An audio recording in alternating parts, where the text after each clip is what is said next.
Mrs Yasmin সহাস্য বদনে আশিয়ানের মাথায় একটা চুমু খেলেন। আশিয়ানকে তিনি অনেক বেশি ভালোবাসেন। এর একটা কারণ হলো গিয়ে আশিয়ান যখন মিসেস ইয়াসমিনের গর্ভে আসে তখন ডক্টর বলেছিলেন বেবি নষ্ট করে ফেলতে, কারণ মিসেস ইয়াসমিনের প্রেগনেন্সিতে বেশ কিছু কমপ্লিকেশনস দেখা দিয়েছিল। তারপরও ডক্টরের কথা উপেক্ষা করে তিনি বেবি নষ্ট করেননি। আল্লাহর উপর ভরসা করেছিলেন তিনি। উনি যখন 7 মাসের প্রেগনেন্ট তখন হোঁচট খেয়ে পড়ে যাওয়ার ফলে বেবি তার নির্দিষ্ট স্থান থেকে উল্টে যায়। এতে ওনার লাইফ রিস্ক আরও বেড়ে যায়। পরে ডেলিভারিতে ডক্টররা বলেছিলেন যে মাকে কোনো মতে বাঁচানো গেলেও বেবিকে নাও বাঁচানো যেতে পারে, কারণ বেবির অবস্থা তখন খুব শোচনীয় ছিল। উল্টো হয়ে মায়ের নারীর সাথে পেঁচিয়ে গেছে সে। প্রায় 4.5 ঘন্টা সিজার অপারেশনের পর বাচ্চাকে কোনো মতে বাঁচানো গেলেও ডক্টররা তখনও শিওর হতে পারেননি যে বাচ্চা আদৌ বাঁচবে কিনা। তাই তারা 1 সপ্তাহ বাচ্চাকে মায়ের থেকে আলাদা করে বেবিদের জন্য নির্দিষ্ট আইসিইউতে চিকিৎসাধীন অবস্থায় রাখলেন। মিসেস ইয়াসমিনের আহাজারিতে অবশেষে আস্তে আস্তে সুস্থ হয়ে উঠল বাচ্চাটা, মানে আশিয়ান আর কি। এর জন্য মিসেস ইয়াসমিন অত্যাধিক পরিমাণ ভালোবাসেন তার ছেলেকে। অন্যান্যদের থেকে আশিয়ান তার বাবা মায়ের অনেক বেশি আদরের। এতে অবশ্য তার বাকি ভাই বোনেরা মোটেও হিংসে করে না, বরং তারাও তাকে অনেক বেশি ভালোবাসে। এনা তো আশিয়ান বলতে পাগল। আশিয়ানও তার বোনকে অনেক ভালোবাসে। মিসেস ইয়াসমিন আশিয়ানের মাথায় ও গালে হাত বুলিয়ে আশিয়ানের সামনে একটা চেয়ার টেনে বসলেন। আশিয়ান এক মনে কফি খেয়ে যাচ্ছে। মায়ের দিকে তাকিয়ে হঠাৎ জিজ্ঞেস করে উঠল সে, তাসকিনের এঙ্গেজমেন্ট কোন দিন ঠিক করলে আম্মু? বললে না তো। 1 সপ্তাহ পর এঙ্গেজমেন্ট ঠিক করা হয়েছে। ঢাকার একটা কনভেনশন হলে ধুমধাম করে এঙ্গেজমেন্টের অনুষ্ঠান করা হবে। এই 1 সপ্তাহের মধ্যে শপিং টপিং সব সেরে ফেলতে হবে। এখন তোর আব্বু আর চাচু মিলে বিয়ে কোন দিন হলে বেশি সুবিধা হবে তা নিয়ে আলোচনা করছেন। এনগেজমেন্টের ইনভাইটেশন কার্ড ও অর্ডার দেওয়া হয়েছে। কালকে সন্ধ্যায় কার্ডগুলো সব দিয়ে যাবে মনে হয়। যা করার সব এই সপ্তাহের মধ্যেই শেষ করে নিতে হবে। সামনে শুক্রবার এঙ্গেজমেন্ট। বাহ, কাজ তাহলে অনেক এগিয়ে গেছে। বিয়ে পাগলটার বিয়ে হচ্ছে অবশেষে। ভালো। আশিয়ানের হাত থেকে কফির মগ নিয়ে টেবিলের উপর রাখলেন মিসেস ইয়াসমিন। আশিয়ানের মাথা ব্যথাটা কফি খাওয়ার পর অনেকটাই হালকা হয়ে গেছে। এবার মিসেস ইয়াসমিন ভাতের প্লেট হাতে নিলেন। ভাতের সাথে তরকারি মাখিয়ে আশিয়ানের মুখের সামনে ধরলেন। আশিয়ান নিজের মুখ এগিয়ে নিয়ে এসে ওনার হাত থেকে ভাতের নলাটা মুখে পুরে নিল। মিসেস ইয়াসমিন আশিয়ানকে উদ্দেশ্য করে বলে উঠলেন, বলছিস কি? বয়স তো আর কম তো হলো না বাবা। 26-এর কোটায় পা রেখেছিস। তোকে রেখে তোরই 1 বছরের ছোট ভাইটাও বিয়ে করে নিচ্ছে। তুই আর কতদিন এইভাবে ইলিয়ানার কথা ভেবে নিজেকে কষ্ট দিবি বলতো বাবা? যেই মেয়েটার জন্য নিজেকে এভাবে হার্ট করছিস, সেই মেয়েটা তো ঠিকই অন্য লোকের সাথে খুশি খুশি সংসার করছে। আমারও তো ইচ্ছে করে তোর বউকে দেখার, তোর সন্তানাদি দেখার, আমার নাতি নাতনিদের কোলে নিতে। ও তো বড্ড ইচ্ছে। কতদিন আর বাঁচবো বল বাবা? মরার আগে তোকে সুখী দেখে যেতে চাই আমি। তোকে বিয়ে শাদী করিয়ে তোর বাচ্চাদের মুখ দেখলে অতঃপর মরেও শান্তি পাবো বাপ। এবার তো অন্তত আমার কথা শুন। আজ পর্যন্ত কোনো বিষয় নিয়ে তোর ইচ্ছার বিরুদ্ধে যায়নি। তুই যেটা করতে চাসনি তা নিয়ে তোকে কখনো জোর করিনি। সবসময় তোর মতামতকে প্রাধান্য দিয়েছি। তুই ইলিয়ানার কথা বলেছিলি, তাতেও অকপটে রাজি হয়েছিলাম, একমাত্র তুই খুশি হবি ভেবে। এবার তোর সুখটাকেই মুখ্য বিবেচনা করছি বাবা। কোনো বাবা মাই চায় না তার সন্তান এভাবে একটা মেয়ের কষ্টে নিজেকে তিলে তিলে শেষ করে ফেলুক। এভাবে প্রতিটা রাত বালিশ ভিজিয়ে নির্ঘুম রাত কাটাক। আমার হাসি খুশি ছেলেটা যে এমন রূপে আমি আর মেনে নিতে পারছি না। কাঁদো কাঁদো হয়ে কথাগুলো শেষ করলেন মিসেস ইয়াসমিন। আশিয়ান একদম চুপ করে খাচ্ছে, কোনো কথা বলছে না। ভাবছে সে সত্যিই তো নিজের বাবা মাকে কত কষ্ট দিচ্ছে, তার জন্য ওনারা ব্যথিত হয়ে আছেন। আম্মু তো সত্যি কথাই বলেছেন, ইলিয়ানা তো তার কোটিপতি বয়স্ক স্বামীকে নিয়ে বেশ সুখে শান্তিতে আছে। তাহলে সে কেন ওই ছলনাময়ী মেয়েটার জন্য নিজেকে এবং বাবা মাকেও পরিবারের লোকজনদের কষ্ট দিবে? অথচ এই পরিবারের লোকজনেরাই তার শুভাকাঙ্ক্ষী, সবাই তার ভালো চায়। মনে মনে ঠিক করে নিল সে আর তার পরিবারের লোকজন ও মা বাবাকে দুঃখ দিবে না। তারা যা চাই সেও তাই করবে। আশিয়ান গলা খাকারি দিয়ে শান্ত কণ্ঠে বলল, আমি কি করলে তুমি খুশি হবে আম্মু? তোমার খুশির জন্য আমি সব করতে পারবো। তুমি যা চাও তাই হবে। আমার কথার কোনো নড়চড় হবে না, আই প্রমিস ইউ আম্মু। মিসেস ইয়াসমিন ছেলের কথা শুনে খুশিতে আত্মহারা হয়ে গেলেন যেন। এক মুহূর্তের জন্য তিনি বাকহারা হয়ে গেলেন। তারপর আনন্দের সাথে কাঁপা কাঁপা কণ্ঠে বললেন, সত্যি সত্যি বলছিস তুই বাবা? তুই আমার কথা রাখবি? আমি যা বলবো তা শুনবি বাবা? আশিয়ান মিসেস ইয়াসমিনের এক হাত টেনে নিয়ে হাতের উল্টো পিঠে চুমু খেয়ে ওনার হাতটা নিজের গালের সাথে লাগিয়ে বলল, আমি সবসময় খেয়াল করে দেখেছি আম্মু, তুমি যা বলো এবং যা করো তা আমরা ভাই বোনদের ভালোর জন্যই করে থাকো। বরং আমরা কেউ যদি তোমার কথা অমান্য করি তখন সেটার ফল ভোগ করি। মনে আছে প্রথম যেদিন ইলিয়ানাকে বাসায় নিয়ে আসি তোমার সাথে পরিচয় করে দেওয়ার জন্য? তখন তুমি বলেছিলে আমায় যে ওই মেয়েটা সুবিধার নয়, কেমন যেন অহংকারী আর লোভী টাইপ লাগে দেখলে। তখন ওকে এইসব বলার কারণে তোমার সাথে রাগ করে আমি 2 দিন কথা বলিনি। এখন আমি হাড়ে হাড়ে বুঝতে পারি ওই দিন আমার মায়ের কথা মিথ্যে ছিল না। আমার আম্মু যে মানুষ দেখলে চিনতে পারে কে কোন টাইপের, তা হয়তো আমি ওই দিন ভুলে গেছিলাম এবং আজ তার ফল ভোগ করছি। আমরা প্রত্যেকটা ভাই বোনই যখন তোমার কথা শুনি না তখন আমরা ঠিকই সেটার ফল হাতে নাতে পেয়ে যাই। আমি সেদিন থেকে প্রতিজ্ঞা করেছিলাম আমি আমার আম্মুর সব কথা শুনবো। আজ আমার আম্মু আমার কাছে কিছু অনুরোধ করছে, তা আমি কেমন করে মানা করতে পারি বলো তো? ছেলের কথা শুনে মিসেস ইয়াসমিনের চোখে খুশির ঠেলায় পানি চলে এলো। এই জন্যই তো তার কলিজাটাকে তিনি এত ভালোবাসেন। মিসেস ইয়াসমিনের মুখ ঝলমল করছে আনন্দে। আশিয়ানকে যত্ন করে খাবার খাইয়ে তিনি বললেন, জানিস বাবা, আজ তোর কথা শুনে আমার ভীষণ আনন্দ হচ্ছে। কতজন সন্তানই বা বাবা মার খুশির কথা ভাবে, তবে আমি যা সিদ্ধান্ত নিয়েছি তাতে শুধু আমি আর তোর বাবা নই, পরিবারের সবাই খুশি হবে। সেই সাথে তুইও অনাবিল সুখে থাকবি। জানিস, আজকে আলিয়াকে দেখতে গিয়ে অন্য একটা মেয়েকে দেখা মাত্র তাকে আংটি পরিয়ে দিয়ে সাথে কনে দেখার সালামি 10,000 টাকা দিয়ে এসেছি আমি। মিসেস ইয়াসমিনের কথায় বিষম লেগে গেল আশিয়ানের। তার আম্মু যে এত ফাস্ট তা সে ভাবতেই পারেনি। মিসেস ইয়াসমিন বুঝলেন যে এই কথা শুনে তার ছেলে মারাত্মক শক খেয়েছে। তিনি আশিয়ানকে পানির গ্লাস এগিয়ে দিলেন। গ্লাস হাতে নিয়ে সে ঢকঢক করে সারা পানি খেয়ে শেষ করে ফেলল। নিজেকে কোনো মতে রিল্যাক্স করে বলল, আহ, মানে এত জলদি মেয়ে দেখে পছন্দ হয়ে গেছে তোমার? তাহলে আর বলছি কি, এমন মেয়েকে কেউ হাতছাড়া করে নাকি বোকা ছেলে? আজকালকার যুগে এত ভালো মেয়ে পাওয়া দুষ্কর। আমরা ওখানে যাওয়ার পর এত এত খাবারের আইটেম আমাদের আতিথেয়তা করেছেন ওনারা। হাতের রান্নাগুলো লাজবাব ছিল। আমি ভেবেছিলাম মনে হয় মিসেস লিমার ছেলের বউ তানিয়া এইসব মেক করেছে, বাট আমার ধারণা সম্পূর্ণ ভুল ছিল। এত সব রান্নাগুলো সেই মেয়েটা একা হাতে করেছে। আমি তো শুনে পুরো তাজ্জব বনে গেছিলাম। এতটুকু মেয়ে কাজে এত পারদর্শী, তা সত্যিই অবিশ্বাস্য। খালি রান্না বান্নার কথা শুনে তুমি গলে গেলে? এটা কোনো কথা হলো আম্মু? হুম, মোটেও না। মেয়েটা অনেক ধার্মিক, তা খুবই ভদ্র পরিবারের মেয়ে, দেখলেই বোঝা যায়। আমি যদি ওয়াশরুমে না যেতাম তাহলে হয়তো মেয়েটাকে আমি দেখতেই পারতাম না। সারাদিন ধরে নিজেকে কাজে ব্যস্ত রেখেছে, একবারও আমাদের সবার সামনে আসেনি। কাজ শেষে রুমে গিয়ে নামাজ পড়ছিল, তখন আমি ওকে দেখি। আলিয়ার মামাতো বোন সে, নাম ইসরাত আবিয়াদ উদিতা। ওর নাম যেমন সুন্দর, সে তো দেখতে একদম নজর কাড়া সুন্দরী।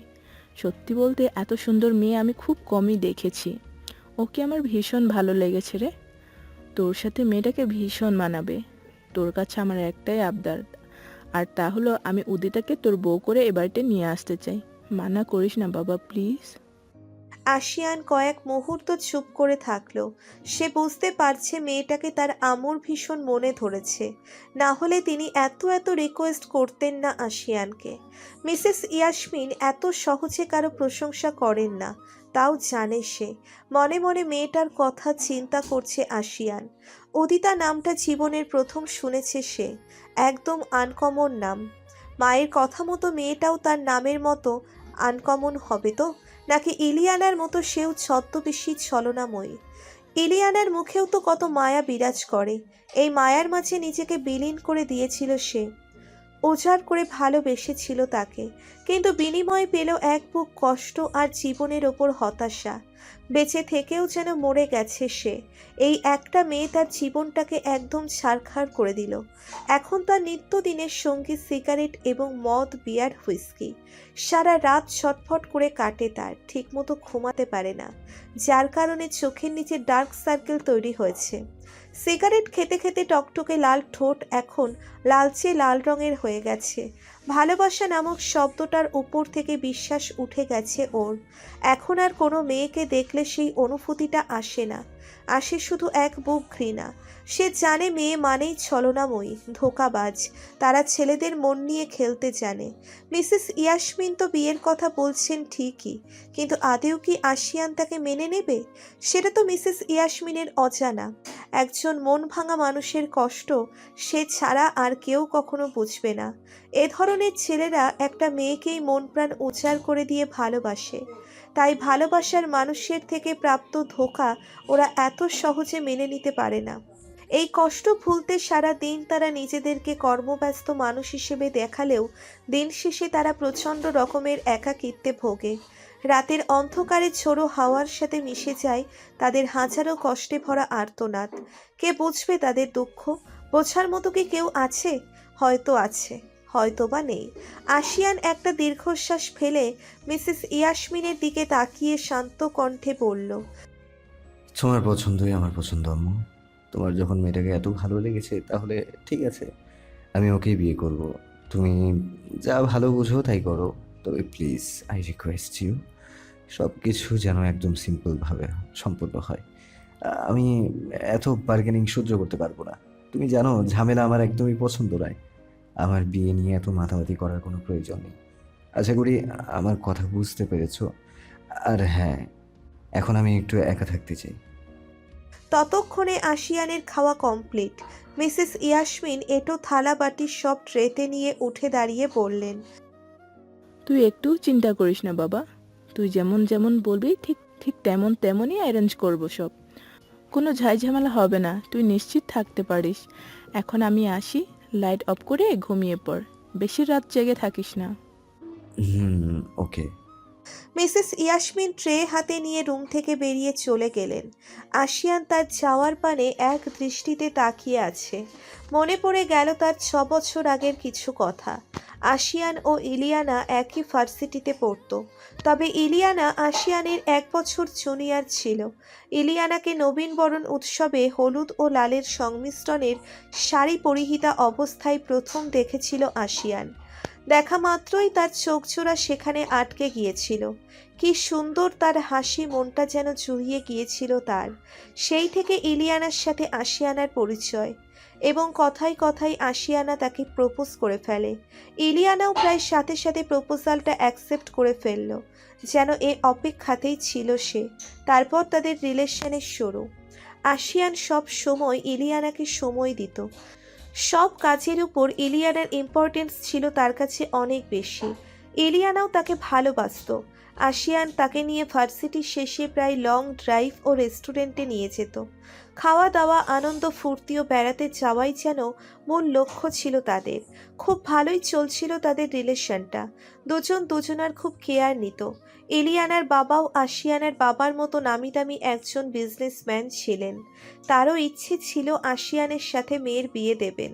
তাদের রিলেশন তখন 4 বছরেরও বেশি হবে। তখন ঢাকার একজন নামদামি এমপি ইলিয়ানার জন্য তার আব্বুর কাছে বিয়ের প্রস্তাব দেয়। ওর আব্বু ভীষণ লোভী ছিলেন। আশিয়ান তখন নতুন বিজনেস শুরু করেছিল, ততটা আয় উন্নতি হয়নি, তাই ইলিয়ানার আব্বু সেই সুযোগে এই লোকটার সাথে তার বিয়ে ঠিক করে ফেললেন। ইলিয়ানা প্রথম প্রথম রাজি হয়নি, কিন্তু পরে যখন দেখল এই লোকটার বাড়ি গাড়ি টাকা পয়সার কোনো অভাব নেই এবং কাবিন হিসেবে নগদ 1 কোটি টাকা ও 2টো ডুপ্লেক্স বাসা দিবে, তখন সেও আর লোভ সামলাতে পারেনি।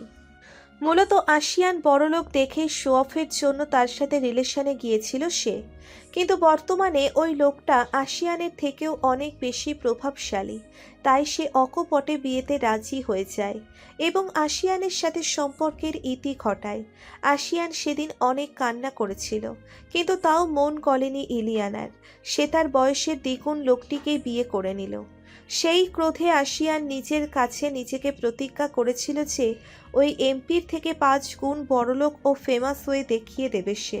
তার এই প্রতিজ্ঞাকে সত্যি করতে সেদিন থেকেই সে উঠে পড়ে লেগেছিল। নিরলসভাবে পরিশ্রম করে গেছে সে এক নাগাড়ে, এবং বলতে গেলে আজ সে বাংলাদেশের সফল একজন ব্যক্তিত্ব, যাকে সবাই এক নামে চেনে। দিনের আলোয় সে আশিয়ান তাইব চৌধুরী এবং রাতের অন্ধকারে সে ফেমাস আন্ডারওয়ার্ল্ড মাফিয়া কিং এটিসি সারাজ খান, যাকে সবাই যেমন সম্মান করে তেমনি জমের মতো ভয় পায়।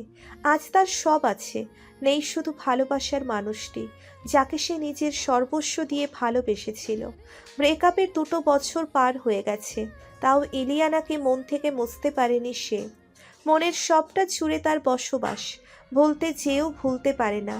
ইলিয়ানা মেয়েটা অনেকবার আশিয়ানার হাতের উপর হাত রেখে কথা দিয়েছিল যে সে তাকে ছেড়ে কখনো যাবে না, মৃত্যুর আগ অবধি সে আশিয়ানের সাথে থাকবে। এত এত স্বপ্ন দেখিয়ে একসাথে থাকার আশা দিয়ে আজ সে নিজেই ছেড়ে চলে গেছে। একটা মেয়ে কিভাবে এত ছলনা করতে পারে জানা নেই আশিয়ানের, তাই তো সে মেয়ে জাতিকে বিশ্বাস করে না। এরা খুব সূক্ষ্মভাবে ছেলেদের মন ভেঙে দিতে পারে। হঠাৎ করে ফোনে কারো কল আসায় তার ধ্যান ভাঙল। ফোন হাতে নিয়ে স্ক্রিনের দিকে তাকিয়ে অটোমেটিক্যালি ভ্রুজোড়া কুঁচকে গেল তার। হঠাৎ করে ইলিয়ানার তাকে ফোন দেওয়ার কারণটা আশিয়ানের মোটেই বোধগম্য হলো না। রিলেশন থাকাকালীন সময়ে কলিজামণি লিখে ফোনে সেভ করে রেখেছিল সে ওর নাম্বারটা।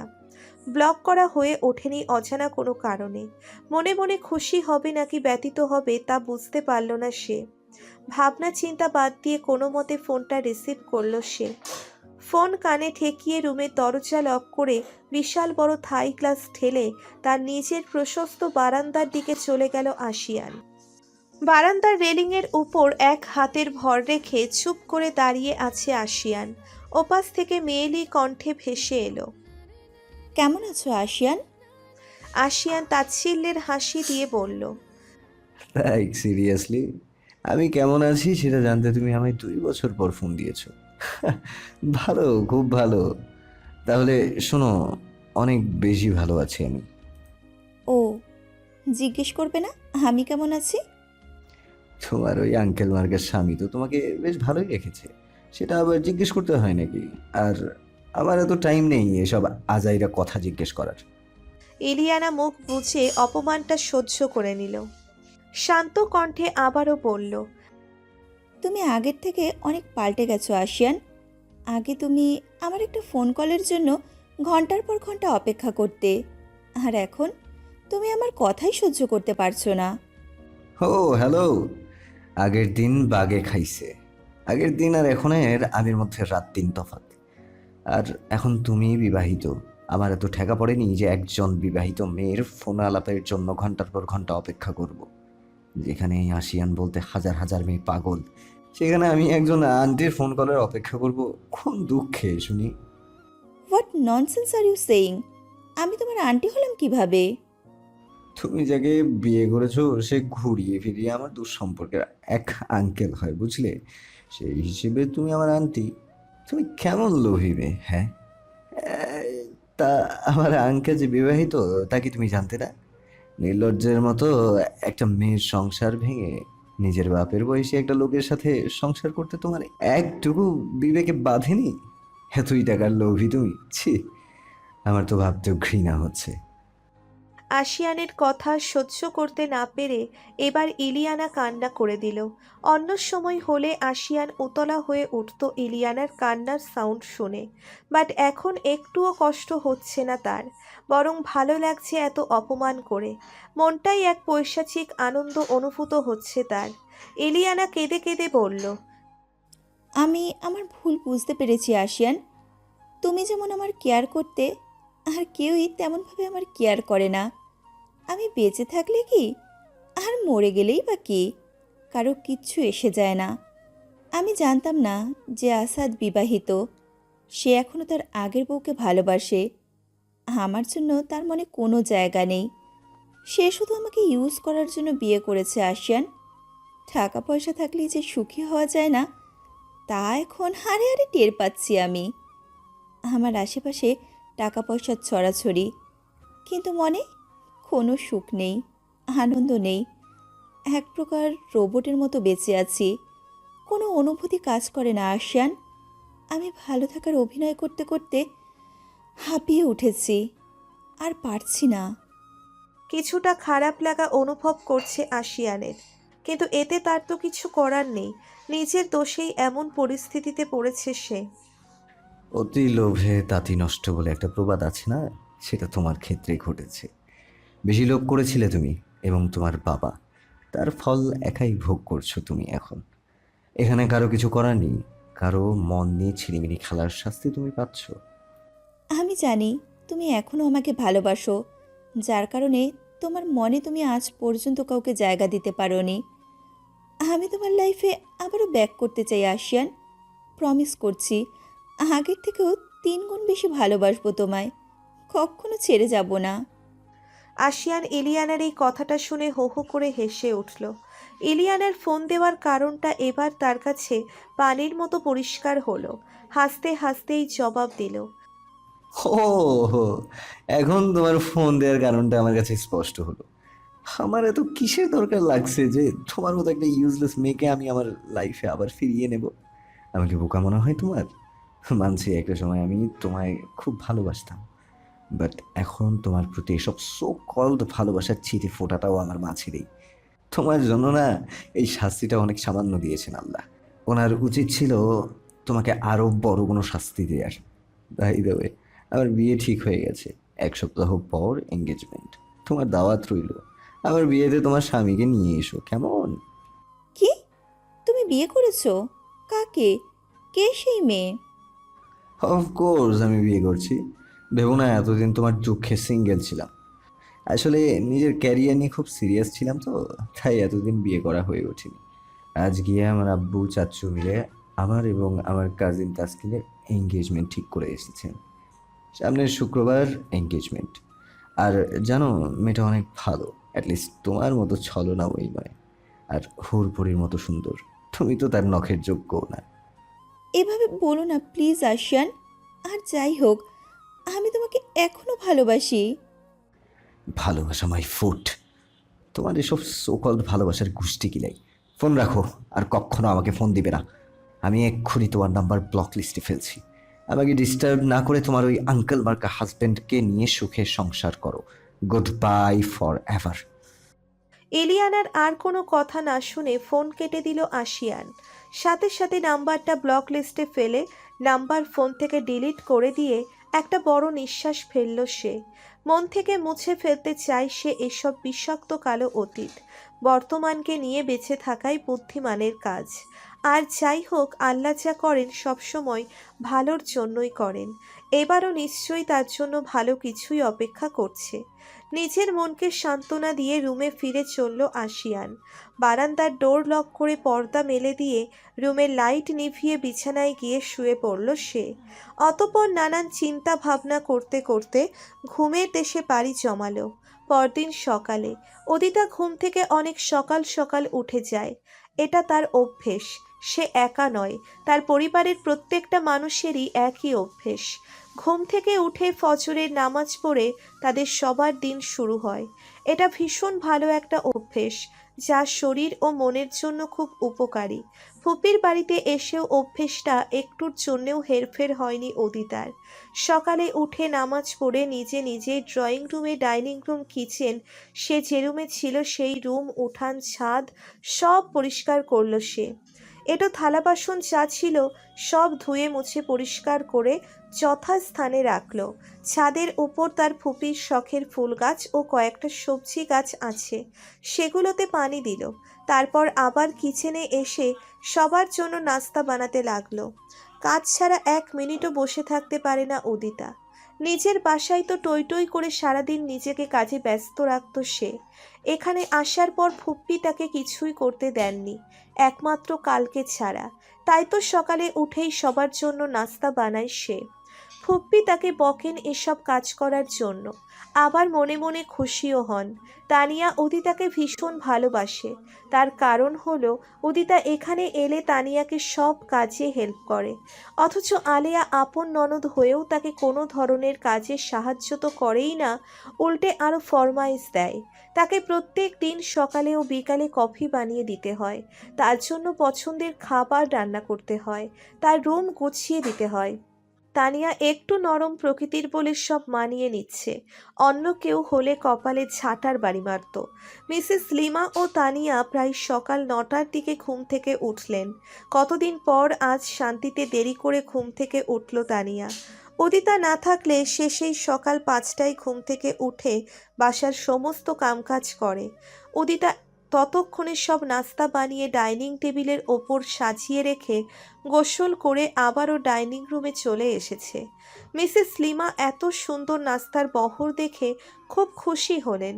তারপরও উদিতার দিকে তাকিয়ে কপট রাগ দেখিয়ে বললেন, এই মেয়ে, এত সব কাজ করতে তোকে বলেছি আমি? এসব করার জন্য তানিয়া আছে, তুই কেন করতে গেলি? উফ, কি যে বলো না তুমি ফুপ্পি। আমি তো এমনিতেই কয়েকদিন পর চলে যাব।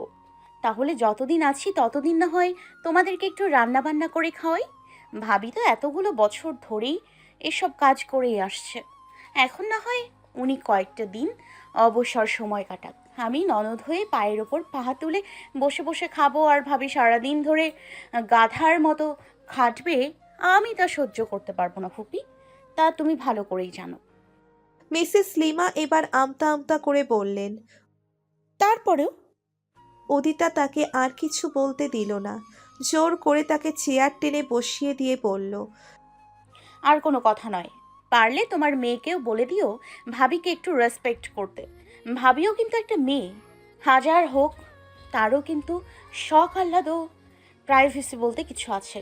আর তোমার মেয়ের যার সাথে বিয়ে ঠিক হয়েছে তারও কিন্তু বোন আছে। এমন না হয় যেন আবার ওই মেয়েটা হালে আপুকে সারাক্ষণ ফরমাইশের ওপর রাখে। এই যে তোমার মেয়ে এত এত ফরমাইশ প্রদান করে ভাবিকে। ভাবি তো এ বাড়ির চাকরানি নয়, এ বাড়ির বউ হননি। তোমার একটা মাত্র ছেলের একটা মাত্র বউ, তার কি রেস্ট নিতে মন চায় না? তাও তো সে মুখ ফুটে কিছু বলে না কাউকে। ভুলে যেও না ফুপ্পি, তুমিও কিন্তু এককালে কারোর বৌমা ছিলে। আম্মুর কাছে শুনেছি তোমার শাশুড়ি মা খুবই স্ট্রিক্ট একজন মহিলা ছিলেন। সারাদিন তোমাকে দিয়ে কাজের মেয়ের মতো কাজ করাতো, তাও তুমি মুখ ফুটে কারোর কাছে অভিযোগ করতে না। নিজের সংসারকে সযত্নে নিজ হাতে আগলে গুছিয়ে রাখতে, যার কারণে দেখো আজ তুমি খুব সুখে আছো নিজের ছেলে মেয়েকে নিয়ে। তুমি চাইলেই কিন্তু সেরা একজন শাশুড়ি মা হতে পারো ফুপ্পি। ভাবিকে কখনো বৌমা মনে না করে নিজের মেয়ে ভাবতে পারো, দেখবে তোমার এই সংসারে সুখ উপচে পড়বে। আমার ভাবি কিন্তু অনেক ভালো। লম্বা এক বক্তৃতা দিয়ে থামল উদিতা। মিসেস লিমা উদিতার বলা কথাগুলো শুনে মাথা নিচু করে বসে রইলেন। উদিতার কথাগুলো তাকে ভীষণভাবে নাড়া দিয়েছে। মনে মনে প্রতিজ্ঞা করে নিলেন তিনি তার বৌমার সাথে আজ থেকে নিজের মেয়ের মতো ব্যবহার করবেন। তার উপর কখনো সংসারের সব কাজ চাপিয়ে দেবেন না, আর অন্তর থেকে ভালোবাসবেন তানিয়াকে। তানিয়া টেবিলের সামনে দাঁড়িয়ে উদিতার বলা সমস্ত কথা মন দিয়ে শুনল। মেয়েটা এত ভালো কেন, কি সুন্দর তাকে বুঝতে পারে সে, মনে মনে ভাবছে তানিয়া। উদিতার বয়স যখন মাত্র 12 বছর, তখন সে এ বাড়িতে বউ হয়ে আসে, এবং তখন থেকেই উদিতা তাকে অমায়িকভাবে স্নেহ করে, নিজের আপন বোনের মতো। তানিয়াও তাকে ভীষণ স্নেহ করে। তানিয়ার ধ্যান ভাঙল তার শাশুড়ি মা মিসেস লিমার ডাকে। তানু, চেয়ার টেনে বসে পড় মা, আজ থেকে একসাথে নাস্তা করব আমরা।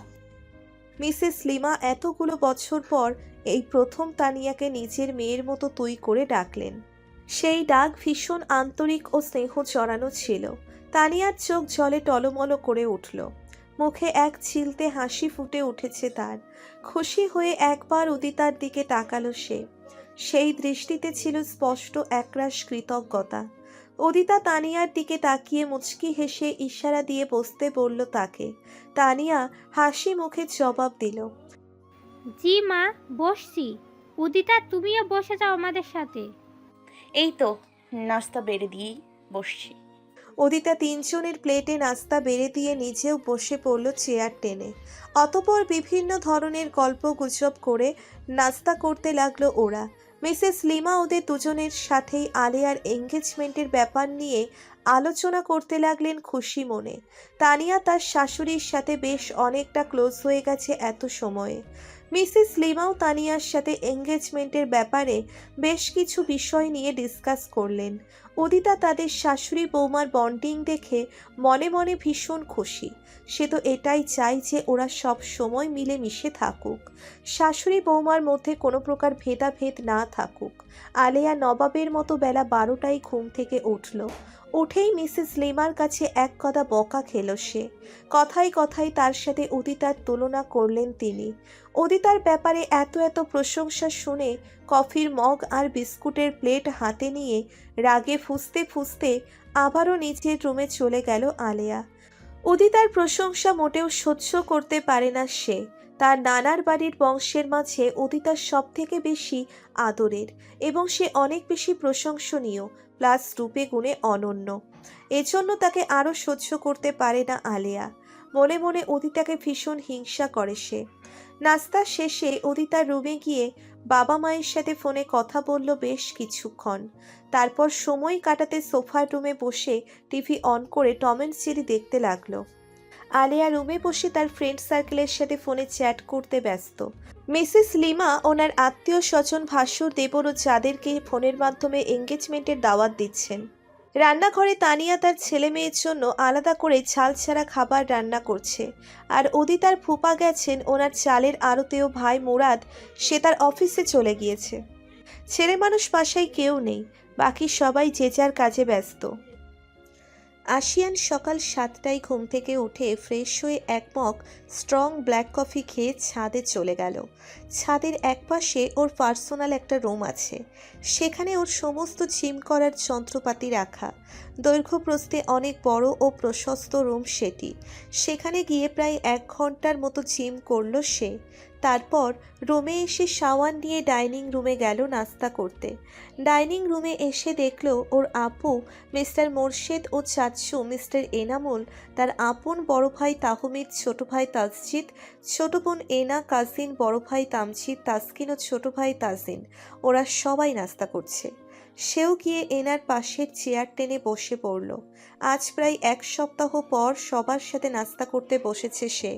এনা ভাইকে দেখে খুশি হয়ে বলে উঠল, গুড মর্নিং ভাইয়া। আশিয়ানও হাসি মুখে আদুরে কণ্ঠে জবাব দিল। Good morning সুইটু। বাকি সবাই কেউ হাসি মুখে বলল। Good morning everyone. আশিয়ানের এত সাবলীল ও স্বাভাবিক আচরণে মনে মনে অবাক হলেও তার থেকেও বেশি সবাই খুশি হলো খুব। তাকেও ওরা গুড মর্নিং জানালো। সবচাইতে বেশি খুশি হলেন মিসেস ইয়াসমিন। তার ছেলে যে তার কালো অতীত ভুলতে চাচ্ছে তা তিনি খুব ভালো করে বুঝতে পারছেন।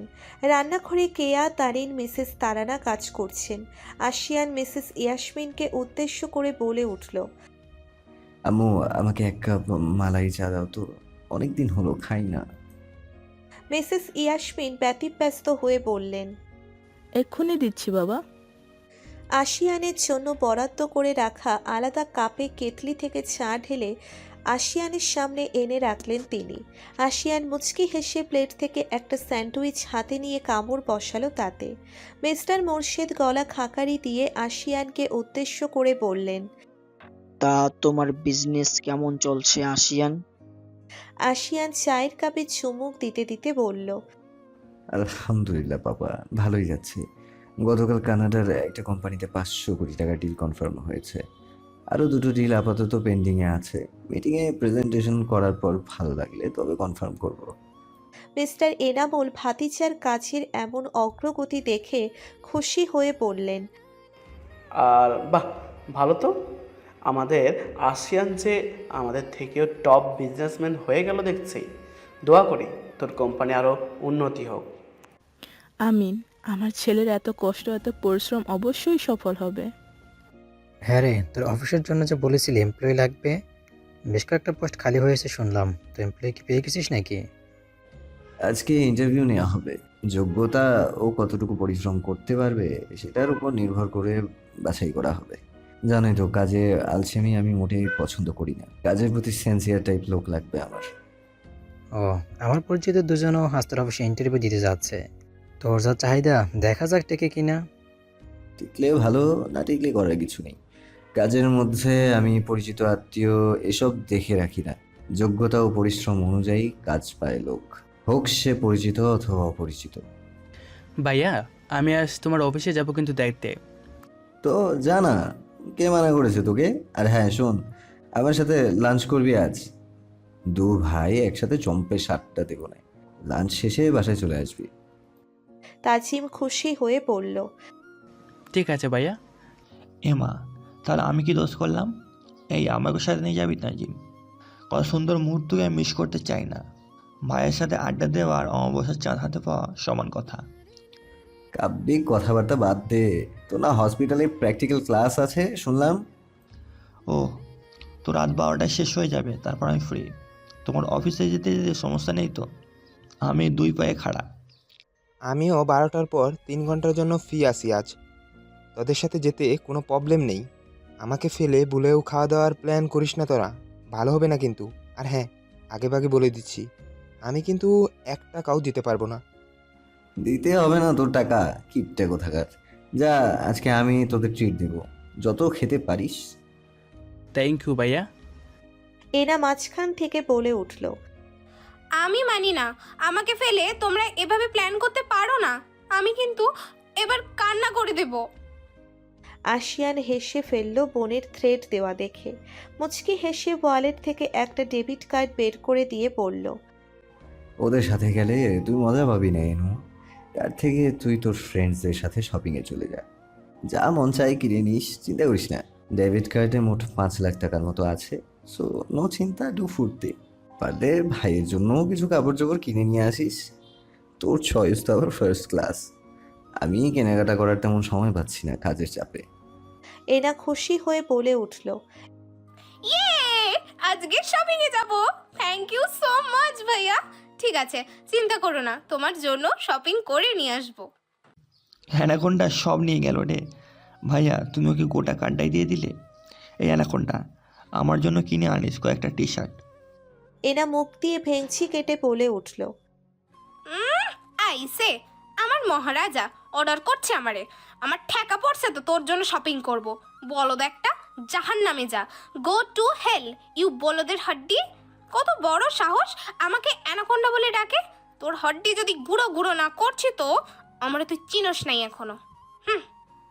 তুই বল, তুই অ্যানাকোন্ডা, তুই বিচ্ছু, তুই একটা লেজ ছেঁড়া বাঁদর, তুই রানামণ্ডল প্রো ম্যাক্স, তুই কিপটা, তুই তার ছেঁড়া ইঞ্জিনিয়ার, তুই তুই তুই এনা মুখ দিয়ে ভেঙচি কেটে বলে উঠল। এনা এবার রাগে ফুঁসে উঠে একটা চামচ দিয়ে ঢিল মারল তাসজিদকে। চামচটা ওর হাতে গিয়ে লাগলো, তেমন একটা লাগেনি তার। এই সময় আশিয়ান হালকা ধমক দিয়ে বলে উঠল, এই বেয়াদবেরা, ঝগড়া থামাও তোমরা, নয়তো কাউকেই কিছু দেবো না আর। এত বড় ছেলে মেয়ে, তোরা 2 দিন পর একজন ইঞ্জিনিয়ার আর একজন ডক্টর হয়ে যাবি, তারপরও মারামারি ছাড়লো না। কি এসব? এই তোরা না টুইন ভাই বোন, তাহলে কথায় কথায় এত মারামারি করিস কেন তোরা? শান্তিতে বসে নাস্তা খাবি, তা না করে পায়ে পা রেখে ঝগড়া শুরু করলি।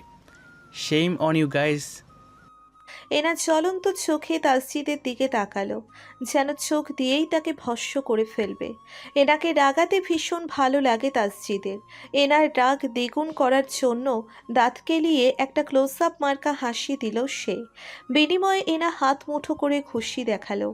আশিয়ান সামনে দেখে এনা চুপ করে গেছে, নইলে এতক্ষণে তাসজিদের খবর করে ছাড়ত সে। আজ অনেক দিন পর ভাই বোনদের সাথে এত মন খুলে কথা বলছে আশিয়ান। তাদের খুনসুটিগুলো খুব ভালো লাগছে আশিয়ানের। এই ইলিয়ানার জন্য মন খারাপ করে নিজের ভাই বোনেদের সাথে এত দূরত্ব তৈরি করে ফেলেছিল নিজের অজান্তেই। মনে মনে ভেবে নিল এখন থেকে তাদের সাথে সময় কাটাবে বেশি করে, তাহলে নিজেকে আর একা লাগবে না। তামজিৎ কফির মগ হাতে নিয়ে একটা পত্রিকা পড়ছিল বসে বসে। হঠাৎ সামনের পৃষ্ঠায় নজর বোলাতেই একটা নিউজ পড়ে থমকে গেল সে। উত্তেজিত হয়ে সবাইকে দেখিয়ে বলে উঠল, দেখো দেখো, ফ্লাইওভারের নিচে ওই নারী পাচারকারী মতনকে মাফিয়া সারাজ খান মেরে ফেলে রেখে এসেছে। অনেক নিকৃষ্টভাবে মেরেছে তাকে। দেখতে কি বিভৎসই না লাগছে। মাগো, ভাবতে গিয়ে কাঁটা দিয়ে উঠছে আমার। কই দেখি। এই বলে তামজিদের হাত থেকে পত্রিকাটা নিয়ে সারাটা কলাম পড়ে শেষ করলো সে। আশিয়ার নির্বিকার ছিটতে চা খাচ্ছে, যেন এতে তার কোনো ভাবান্তর নেই।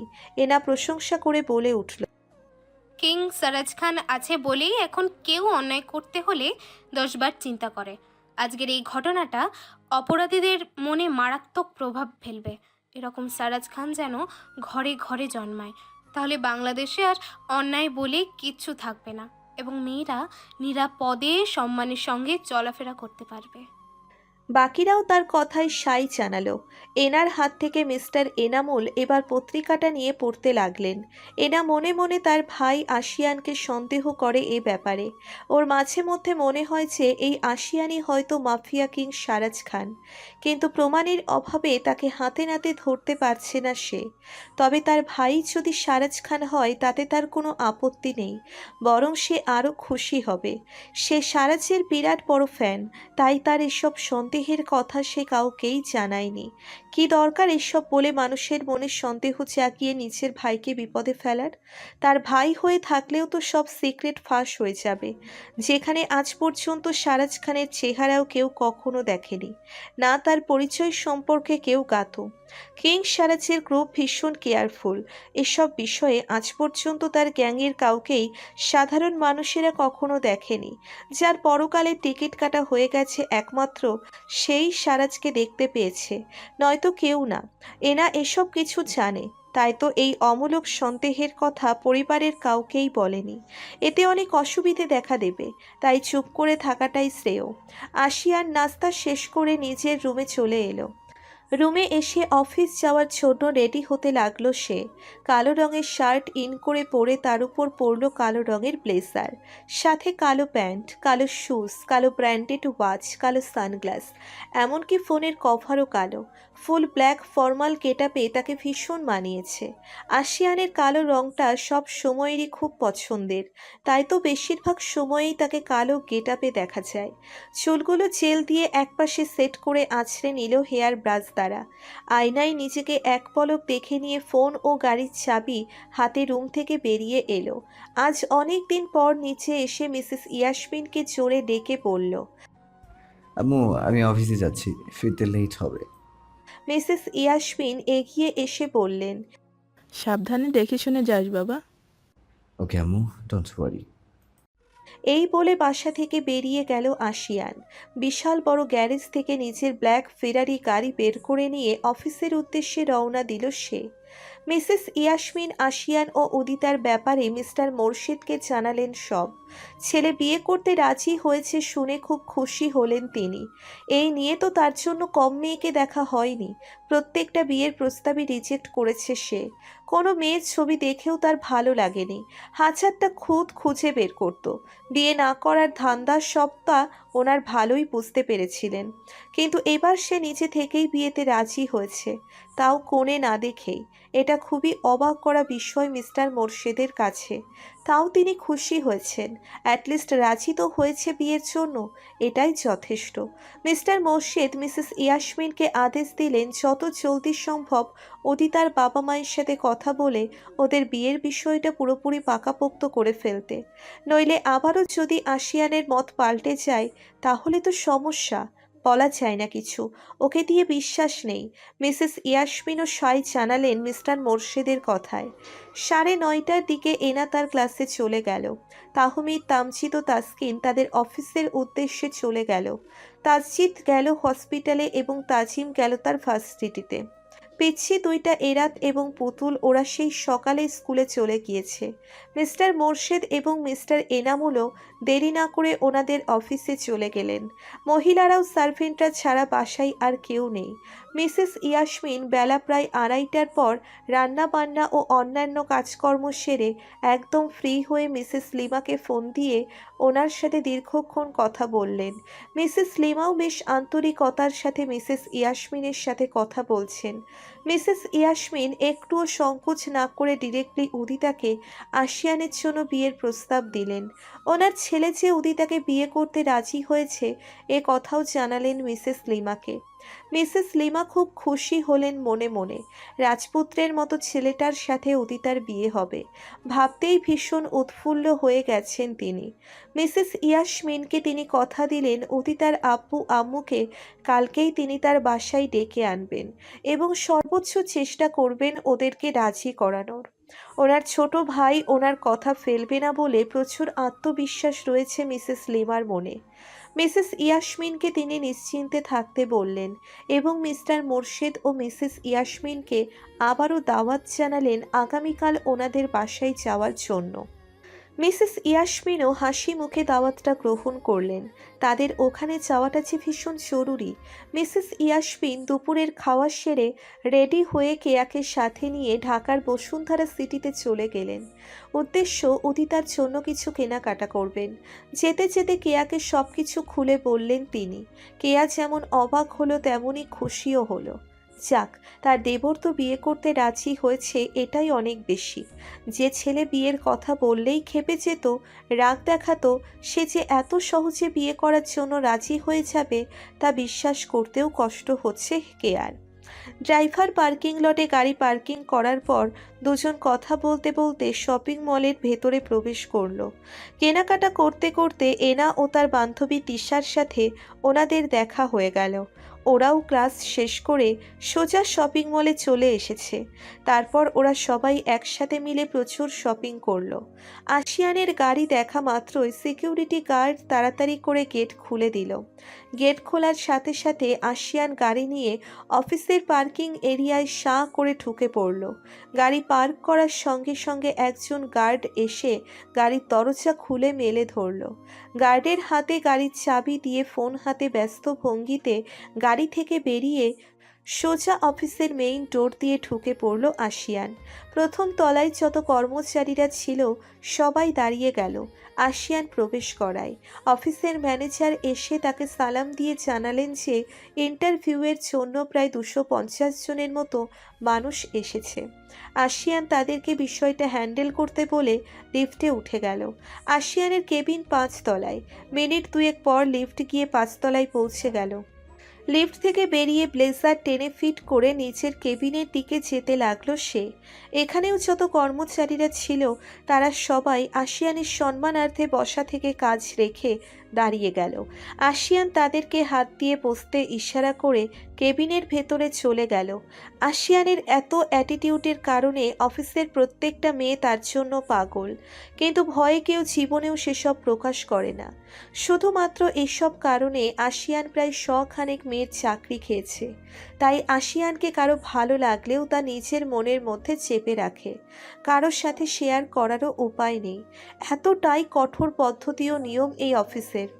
কাজ করার নির্দিষ্ট রুলস না মানলে সরাসরি চাকরি থেকে বরখাস্ত করা হবে, এটাই নিয়ম আশিয়ানের অফিসের। এজন্য কাজের ব্যাপারে সবাই স্ট্রিক্ট। টাইমলি অফিসে এসে হাজির হতে হয়। সময়ের এদিক ওদিক হেরফের হলে এক্স্যাক্ট কারণ দর্শাতে হয়, না হলে বেতন কেটে রাখা হয়। ছুটি নিতে হলেও উপযুক্ত কারণ দেখিয়ে তবে ছুটি নিতে হয়। এতটাই স্ট্রিক্ট রুলস। কাজের বাইরে এক্সট্রা কোনো কথা বা আলোচনা এখানে অ্যালাউ নয়, তাই কাজের বাইরে কেউ এক্সট্রা কথা বলে না। আশিয়ানের বিয়ে ইউনুস ও অফিসের গুরুত্বপূর্ণ দুজন ব্যক্তি মিলে ইন্টারভিউয়ের বিষয়টা সামলাচ্ছেন। আশিয়ান তার রুমে বসে কফি খেয়ে খেয়ে বেশ কয়েকটা জমে থাকা ফাইলগুলো দেখে দেখে সাইন করলো। অতপর পেন্ডিংয়ে রাখা বাকি ডিলগুলোর ব্যাপারে সমস্ত তথ্যাদি খুঁটিয়ে দেখতে লাগলো। একটা কোম্পানি সুইডেনের এবং অন্যটা ইতালির। ফাইলের সব কিছু ভালো করে খুঁটিয়ে খুঁটিয়ে পড়ছে সে, কোনো তথ্যাদি যাতে চোখ এড়িয়ে না যায়। ইন্টারভিউ শেষ করতে করতে বেলা 2:30 বেজে গেছে। 250 জনের মধ্যে মোটমাট 25 জনকে বাছাই করা হয়েছে। এই 25 জনকে আগামীকাল আবারও স্বয়ং আশিয়ান নিজে থেকে ইন্টারভিউ নেবে। এটা হচ্ছে চূড়ান্ত বাছাই পর্ব। 12:30টার পরপরই তাজিম তাসজিদকে নিয়ে আশিয়ানের অফিসে চলে এলো। তার মিনিট 15 পর এলো তাসকিন। 4 ভাই মিলে প্রায় আধা ঘন্টার মতন সারা অফিসে চক্কর দিল। আশিয়ান তাদেরকে সারা অফিসটা আবারও ঘুরে দেখালো। বেশ অনেক কিছু ডেকোরেশন চেঞ্জ করা হয়েছে, আরও সুন্দরভাবে সজ্জিত করা হয়েছে অফিসকে। অফিস পুরোপুরি শেষে তারা অফিস থেকে বেরিয়ে গাড়ি নিয়ে সোজা 5 স্টার রেস্টুরেন্টে চলে গেল। রেস্টুরেন্টে এসে একটা টেবিল বুক করে সেখানে বসে যার যা খেতে ভালো লাগে তা অর্ডার দিল ওরা। অর্ডারকৃত খাবার আসতে কিছুক্ষণ লাগবে, তাই আড্ডায় মশগুল হয়ে গেল সব ভাই। আশিয়ান তার বেস্ট ফ্রেন্ড দুটাকে ফোন করে বলেছিল আগে এখানে চলে আসতে। মিনিট 5 পর ওরাও এসে হাজির হলো। চেয়ার টেনে বসতে বসতে আসিফ বলল, হ্যালো এভরিবডি, আজ অনেক দিন পর তোদের সাথে দেখা হলো। কেমন আছিস তোরা সবাই? আমরা সবাই ভালো আছি। তুমি কেমন আছো? এই তো বেশ আছি। আজ সূর্য কোন দিক দিয়ে উঠলো বলতো? স্বয়ং আশিয়ান আমাদেরকে রেস্টুরেন্টে আসার জন্য অফার করেছে। ভাবতে অবিশ্বাস্য মনে হচ্ছে আমার। হয়েছে, আর ঢং করতে হবে না। বিয়ে করে তো 2টা একদম পর হয়ে গেছিস, এখন আর নিজেদের বেস্ট ফ্রেন্ডের কথা মনে পড়ে না একবারও। হ্যাঁ, সব কয়টাই স্বার্থপর তোরা। আমরা স্বার্থপর হলে তুই কি?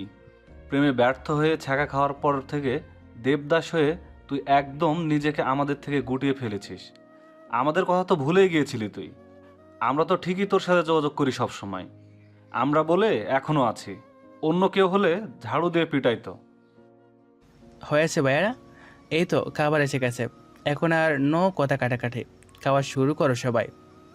ওয়েটার এসে টেবিলে অর্ডারকৃত খাবার সব সাজিয়ে দিয়ে গেল। খাওয়া শুরু করলো সবাই। তুই জানো তাসকিন ভাইয়ার বিয়ে ঠিক হয়েছে?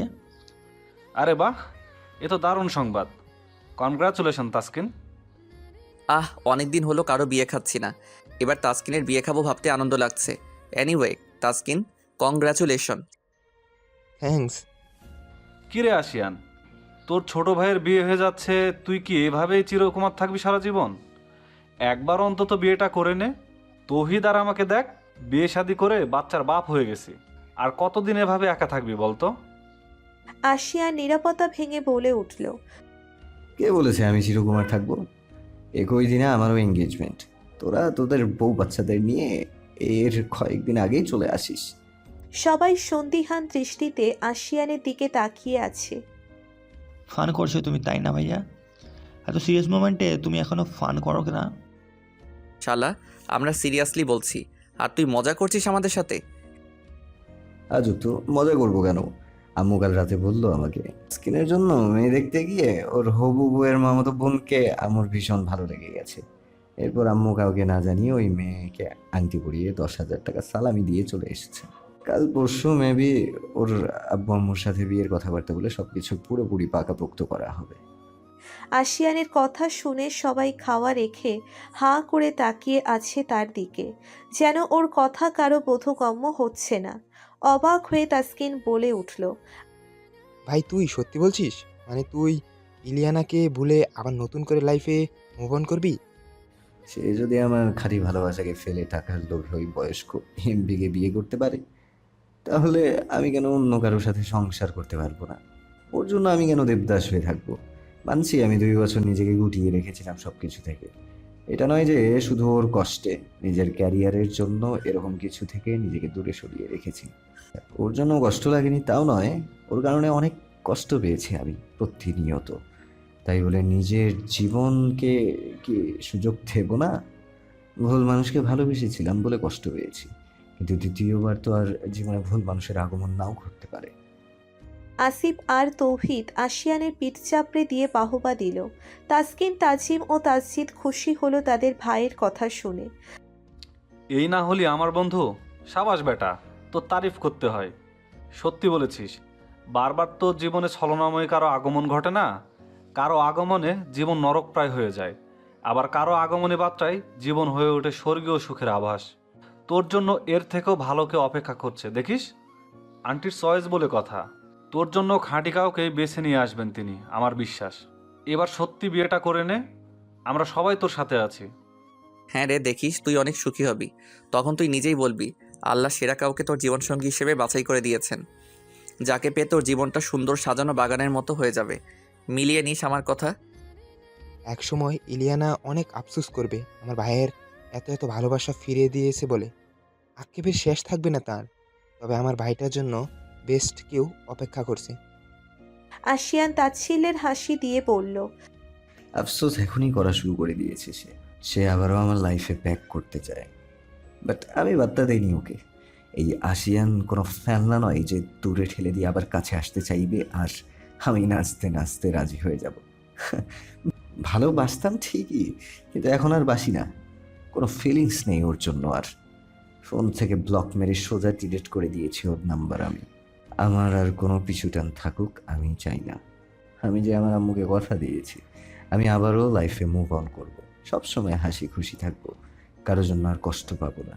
নিজের পরিবারের সবার সাথে বেশি করে টাইম স্পেন্ড করব, নিজেকে আর কখনো একা ভাববো না। ভালো করেছিস ব্লক করে। ওর মতো বাজে মেয়ে এই দুনিয়ায় মনে হয় দুটো নেই। আবার লাইফে ব্যাক করতে চাই, শখ কত। কোন মুখে আবার ফোন দিয়েছে, বেহায়া মেয়ে জানি কোথাকার।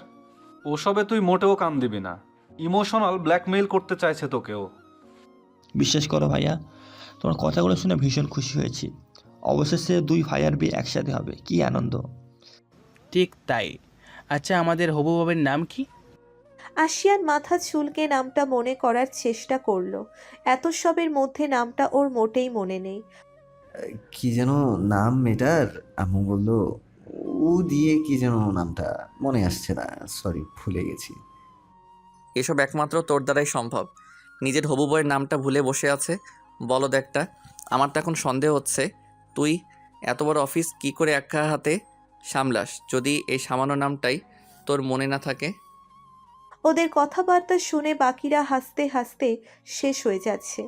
ওদের হাসি ছাপিয়ে আশিয়ান বলে উঠল, আমার মনে নেই তো কি হয়েছে, আম্মুকে জিজ্ঞেস করে নিস, তাহলেই হলো। তা আশা আপুর কি হবে? বেচারি তো মন ভেঙে দিলে তুমি। দেখো তোমার বিয়েতে আবার কোনো সিনক্রেট না করে বসে। ওর বাপেরও সেই সাহস নেই। ওর 14 গোষ্ঠীর ভাগ্য ভালো যে আমি এখনো ওর সাথে স্বাভাবিক আচরণ করি। নেহাত পাপার বন্ধুর মেয়ে দেখি কিছু বলি না। এরকম কিছু করলে সে আমার আসল রূপ দেখতে পারবে, বুঝবে আশিয়ান চাইলে ঠিক কতটা ভয়ঙ্কর হতে পারে। বাকিরা বুঝলো আশা কোনো সিন ক্রিয়েট করলে ওর কপালে মারাত্মক দুঃখ অপেক্ষা করছে। আশিয়ান ওকে ছুঁচো ছাড়া আর কিছুই মনে করে না। এত ন্যাকার ষষ্ঠী আর চোখের মতো কোনো মেয়ে হতে পারে, আশিয়ান তা ভাবতেই পারেনি। তার আপু আম্মু তাকে কিছু বলে না, উল্টে আরও আহ্লাদ করে ওকে। একমাত্র মেয়ে কি না তাই। সারাদিন মেকআপ করে থাকবে আর ড্রেস আপের কি ছিঁড়ি। আশিয়ানের জাস্ট ঘেন্না লাগে ওকে দেখলে। আর সে বাসায় আসলেই আশিয়ানের পিছনেই পড়ে থাকে সব সময়। কিন্তু আশিয়ান তা মোটেই পছন্দ করে না। যাকে এভাবেই আড্ডা দিতে দিতে খাওয়ার পাট চুকিয়ে ফেললো ওরা। অতপর আরও মিনিট 5 গল্প করে যে যার পথে চলে গেল। তাসকিন, আসিফ ও তৌহিদ গেল তাদের যার যার অফিসে। তাজিম ও তাসজিদ একসাথে হাতির ঝিল ঘুরতে চলে গেল, আর আশিয়ান গেল তার অফিসে। এদিকে শপিং করতে করতে প্রায় সন্ধ্যা পার হয়ে গেছে। অতপর এনারা আজকের জন্য বিরতি দিয়ে রেস্টুরেন্টে সন্ধ্যার নাস্তা সেরে নিয়ে বাসার উদ্দেশ্যে রওনা দিল। তিশা সন্ধ্যার অনেক আগেই চলে গেছে তার বাসায়। শুধু মিসেস ইয়াসমিনেরা রয়ে গিয়েছিলেন। প্রচুর কেনাকাটা করা হয়ে গেছে আজ। সবাই খুব টায়ার্ড হয়ে পড়েছে। বাসায় পৌঁছে সবার আগে যার যার রুমে চলে গেল ওরা রেস্ট নিতে। মিসেস ইয়াসমিন উদিতা ও আলেয়ার জন্য প্রায় 15টার মতো শাড়ি কিনেছেন। শুধু উদিতার জন্যেই মোট 10টা শাড়ি, সাথে ম্যাচিং ব্লাউজ, পেটিকোট, অর্নামেন্টস ও জুতাও আছে। সব কিছু ব্র্যান্ডেড। মিস মিসেস তারানা ও তারিনকে ডেকে এনে সবকিছু দেখালেন মিসেস ইয়াসমিন। তারপর সবকিছু সুন্দরভাবে খুলে বললেন তাদেরকে। ওরাও খুব খুশি হলো শুনে। তবে তারিনের মনটা হালকা ঈর্ষান্বিত হয়ে উঠল একথা শুনে যে উদিতা অনেক বেশি নজর কাড়া সুন্দরী। এ বাড়িতে তারিনের একটু বেশিই দাপট। এ কারণে যে বাড়ির বউদের মধ্যেও অনেক বেশি স্মার্ট এবং সুন্দরী, এমনকি কেয়ার সাথেও সে নিজেকে তুলনা করে ভাবে যে কেয়ার থেকে সে অনেক বেশি সুন্দরী। এই নিয়ে তার মনে অহংকারের শেষ নেই। আলিয়াকে তার পছন্দ করার কারণ আলিয়ার গায়ের রং তার থেকে হালকা মান্দা টাইপ, অতএব সবসময়কার মতো তার দাপটটি বেশি থাকবে ভেবেছিল সে। কিন্তু এখন উদিতার কথা শুনে যা বুঝতে পারছে সে, উদিতা তার থেকে হাজার গুণে সুন্দরী এবং গুণের দিক থেকেও অনন্যা। তাহলে উদিতা এবাড়ির বউ হয়ে আসার পর তারিনের এই দাপট ও অহংকার তো তখন মাটির সাথে মিশে যাবে। এটা কিভাবে মেনে নেবে সে? চাইলেও স্টার জলসা ও জি বাংলার ভিলেন মহিলাদের মতো বিয়ে ভাঙতে পারবে না তারিন। নাটকে যেভাবে দেখায় এসব, বাস্তবে তা মোটেও সম্ভব না। মিসেস ইয়াসমিন যে কড়া টাইপের মহিলা, সিসিটিভি ক্যামেরার মতো সব দিক দিয়ে তার নজর থাকে, কোনো কিছু চোখ এড়ায় না তার। মনে মনে আল্লাহর কাছে মিনতি করতে লাগলো তারিন বিয়ের কথাবার্তা যাতে আর না এগোয়, এখানেই যাতে সব স্টপ হয়ে যায়। কিন্তু একটা প্রবাদ আছে না, শকুনের দোয়ায় কখনো গরু মরে না। বেচারি হয়তো এই প্রবাদ সম্পর্কে অবগত নয়।